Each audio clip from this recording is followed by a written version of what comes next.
How can you have a servant in the house that keeps their passport? What if she takes her passport and leaves? Not only that, every week they have to have a day off. A day off every week. To be honest, I don't agree with these contracts for the Filipinos. A Kuwaiti blogger who'd been sponsored by international beauty brands has been heavily criticized after filming herself complaining about new laws that protect the rights of Filipino workers. Instagram star Sondos Alcatan attacked changes that give domestic workers the right to keep their passports and get at least one day off per week. The law is aimed at ending a diplomatic dispute that began earlier this year. Philippine President Rodrigo Duterte banned Filipino citizens from working in Kuwait after a Filipina maid was killed and her body found in a freezer. And Manila's ambassador to Kuwait was expelled after Philippine embassy staff helped workers escape the country following alleged mistreatment. Well, to get more on this, I'm joined now from Geneva by Claire Hobden. She is an officer with the International Labor Organization's Vulnerable Workers Division. Thanks so much for joining us, Claire. I first want to get your take on Sondos Alcatan's response to the efforts to protect Filipino workers, because she's not alone in believing that employers, for example, have the right to keep a free person's passport and that they should be expected to work 7 days a week if their room and board is being supplied by their employer. How do you address that? Is that fair for them to have that mentality? Well, I think that's a very good question. What I think the situation is currently in Kuwait is that they have recently passed legislation in the last few years that extended certain key protections to migrant domestic workers, including a minimum wage and including the right to a day of rest. And this was a big change, I think, for society. The response that you hear is, as you said, she's not alone in feeling this way, but we are also trying to keep an eye on the overall opinions in the country, and it also seems that there is quite a lot of response against that perspective. So there is a growing population within Kuwait, I think, that is saying that it's actually absolutely fair for a domestic worker to keep her passport and to have the right to a day of rest. So as much as her comments have provoked some, or that they reflect to some degree the perspective within society, there's also a big voice that's coming out against it. Okay, but it is slowly coming out against it. And for some of these workers, it can be somewhat urgent. Some of them have been abused, they have been exploited. How do you work on changing that mentality as quickly as possible, so that these workers are fairly treated and also treated under international conventions that protect their rights as laborers?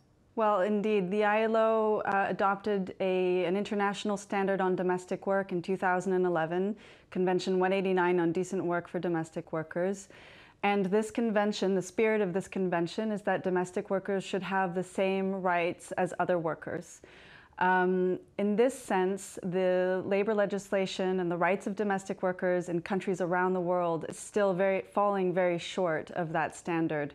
We think that there are only about 10% of domestic workers that enjoy rights equal to other workers around the world.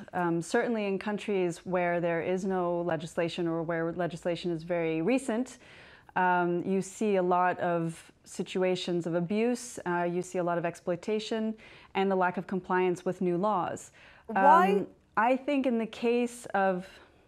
I just have to ask, why are they falling short of meeting those standards? Is there a sense of entitlement among some of the wealthier people in these countries that they have a right to this domestic service and there isn't a need to adhere to international labor law? The ones that are held accountable to international labor standards are governments. So when they ratify a convention, they are held to those standards.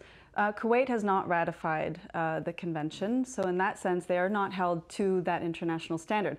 However, the International Labor Convention on Domestic Work was adopted by an overwhelming majority of countries when it was adopted. So it does indicate that this is a standard that the world is progressively trying to live up to.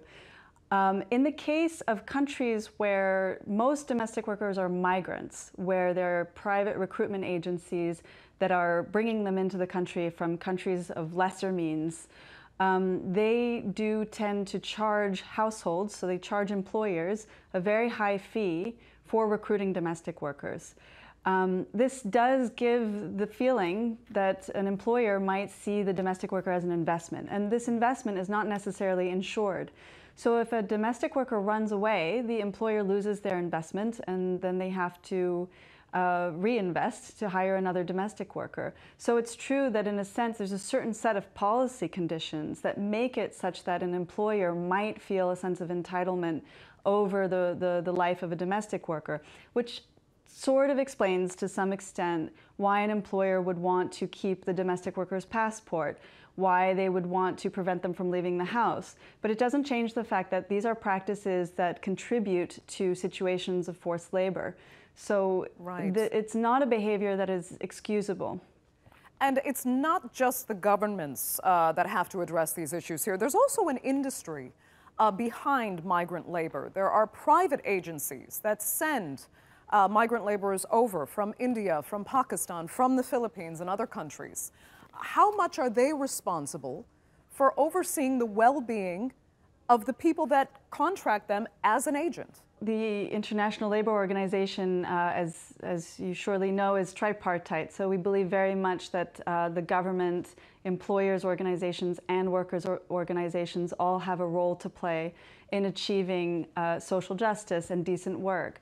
So absolutely, enterprises that have a role in recruiting and placing migrant domestic workers, whether across borders or within a given country, do have a certain amount of responsibility to ensure that the human rights of these domestic workers are being respected. On the other hand, governments also have a role to play in adopting policies that monitor and ensure that these recruitment agencies are complying with regulations. So there is a shared responsibility that needs to take place, a policy framework that clearly identifies what the responsibilities of the agency are, what the responsibilities of the household is, and also a broader policy for providing the types of care services and cleaning services that these households are contracting on the labor market. Okay. So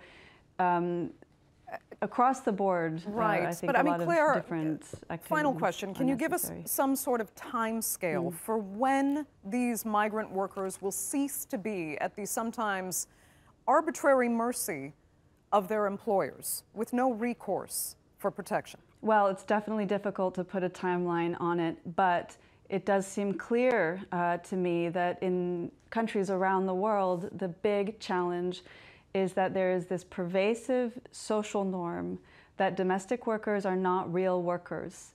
It requires change really at the household level across millions of households worldwide, so it will take time. But moments like this, where somebody has spoken out and taken a position that is very controversial, and it's opened up debate, and it has also given way to, shed light on this other group of people that are also saying, no, it's our responsibility as household employers to ensure decent work for the domestic workers who work in our homes. And this is a really critical opportunity for every actor involved, for workers' organizations, employers, and the government to push forward and take a jump forward, hopefully, in ensuring that the rights of domestic workers don't just exist in law, but also in practice. Okay. Claire Hobden joining us there from Geneva. Thanks so much for that.